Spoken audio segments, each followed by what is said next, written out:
dari keterangan-keterangan yang diperoleh dan fenomena yang telah dikumpulkan oleh beberapa rekan kita, antara lain Pak Said Didu dengan aktivis-aktivis lainnya yang telah terjun langsung di lapangan, apakah itu di PIK 2, apakah itu di Rempak, menunjukkan bahwa sekarang ini ada persekongkolan antara pengusaha jahat dan tamak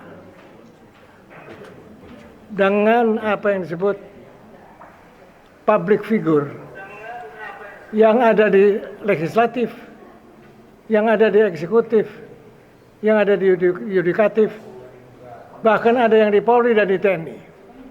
Mereka persekongkolan, dan persekongkolan ini digambarkan oleh Prabowo adalah negara di dalam negara.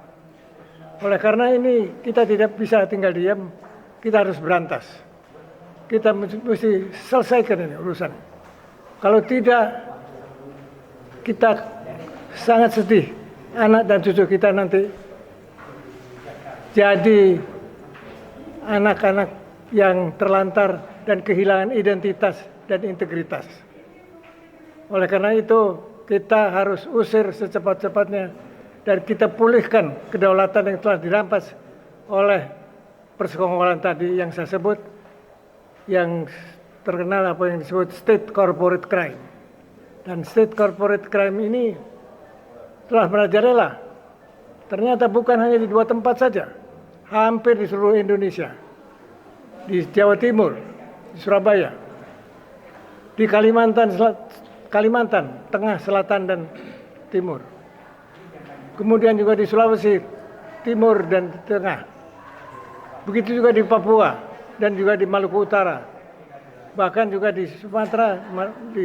Sumatera Utara. Semua adalah pekerjaan dan perbuatan disebut state corporate crime. Ini harus kita usir mereka, kita harus nyatakan perang pada mereka. Tidak bisa kita hanya menuntut berdasarkan pasal-pasal di hukum pidana, tidak bisa. Ini harus diperangi, harus dikembalikan, harus direbut kembali. Apa yang disebut kedaulatan yang sudah dirampas oleh mereka dalam bentuk aset tanah, lahan, atau sumber daya alam. Bahkan juga lebih dari itu. Kedaulatan ini ternyata dengan dirampas oleh mereka, ini dijual kedaulatan ini kepada asing. Dan kedaulatan yang dijual kepada asing ini sudah nampaknya merupakan hasil kesepakatan perjanjian-perjanjian yang dibuat oleh Jokowi dengan Xi Jinping di Chengdu, yaitu persetujuan untuk membangun IKN dan bentuk-bentuk kedaulatan lainnya yang semua memberikan peluang yang besar untuk masuk dari China, baik dari tenaga kerja asing sampai kepada laboratorium kedokteran dan kesehatan.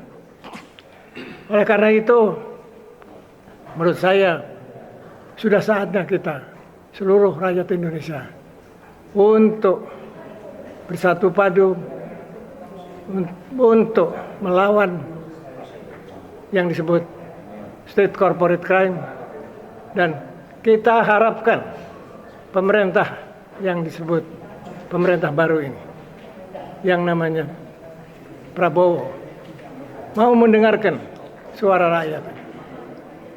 Kita khawatir kalau nanti terlalu lama ini dibiarkan saja, mereka lebih bisa mengkooptasi orang-orang sekitar presiden yang selama ini sebetulnya merupakan penjahat-penjahat juga, dan kejahatan-kejahatan yang dilakukan yang dalam konteks mereka melakukan persekongkolan dengan pengusaha jahat.